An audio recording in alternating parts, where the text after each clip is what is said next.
Hello guys, welcome to my channel transparent classes. Students, आज हम लोग जनरल नॉलेज का पहला सेक्शन हिस्ट्री पढ़ने जा रहे हैं। स्टूडेंट्स, हिस्ट्री में हम लोग पहला टॉपिक पढ़ेंगे सिंधु घाटी सभ्यता। स्टूडेंट्स, एग्जाम के एंगल से सबसे ज़्यादा इम्पोर्टेंट टॉपिक ये होता है। स्टूडेंट्स, हमने इसमें कुछ topic wise bullet lines type के पॉइंट लिखे हुए हैं, जिसको आपको मैं लाइन वाइज बताऊंगा और समझाऊंगा। स्टूडेंट्स, सबसे पहली बात, सिंधु घाटी सभ्यता। सिंधु घाटी सभ्यता को हड़प्पा सभ्यता के नाम से भी जाना जाता है। स्टूडेंट्स, इसे कांस्य युगीन सभ्यता के भी नाम से जाना जाता है।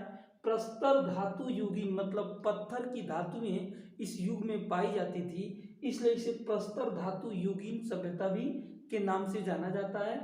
हड़प्पा सभ्यता आप जानते ही, ज़्यादा सबसे फेमस नाम यही था, हड़प्पा सभ्यता।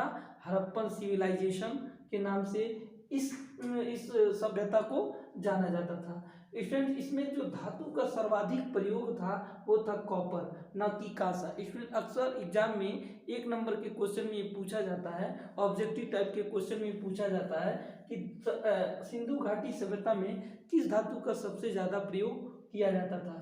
तो स्टूडेंट्स, आप कभी भी कांसा ब्रॉन्ज नहीं ऑप्शन में टिक करिएगा, हमेशा आप टिक करिएगा कॉपर या तांबा। स्टूडेंट्स, इसे आदि ऐतिहासिक काल भी कहा जाता है। क्यों कहा जाता है? क्योंकि इस सिविलाइजेशन में लिखित और पुरातात्विक दोनों साक्ष्य मिले थे, लेकिन पुरातात्विक साक्ष्य के आधार पर इसे प्रोटो हिस्टोरिकल पीरियड के नाम से भी जाना जाता है। इसमें सभ्यता का जो आकार था, जो ये सिंधु घाटी जो सभ्यता थी, इसका जो आकार था, शेप था, वो त्रिभुजाकार था। इट मीन्स दैट ये सभ्यता पूरी ट्रायंगल शेप में बटी हुई थी, मतलब ट्रायंगल शेप में बटी थी।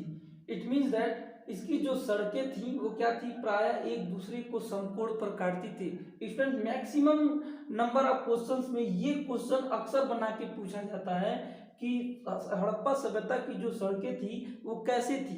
तो आप हमेशा याद रखिएगा कि हड़प्पा सभ्यता की जो सड़कें थी एक दूसरे को समकोण पर काटती थी और ग्रिड ऑन मेथड, जाल सी पद्धति या चेस बोर्ड, शतरंज प्रणाली के आधार पे इसकी शहरों का विभाजन हुआ था। इट मीन्स दैट इसमें जो व्यापारिक प्रणाली थी, वस्तु विनिमय प्रणाली थी, इस सभ्यता में कोई भी क्वाइन कुछ भी नहीं चलता, कोई भी सिक्के का प्रचलन नहीं था, वस्तुओं का विनिमय होता था। इट मीन्स दैट एक वस्तु से दूसरे वस्तु में आदान प्रदान किया जाता था, जो वस्तु विनिमय प्रणाली के नाम से जानी जाती थी।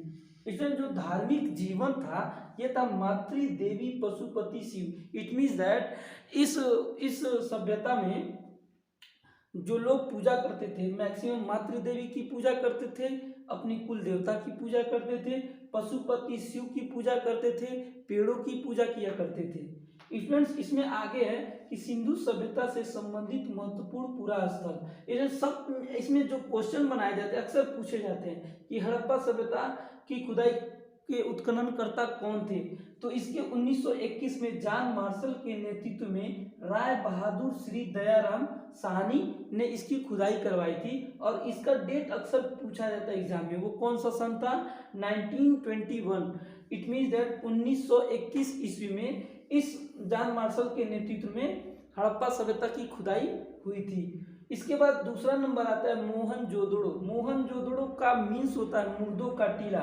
इट मीन्स 1922 ईस्वी में राखल दास बनर्जी के द्वारा मोहनजोदड़ो नामक स्थल पर खुदाई की गई थी।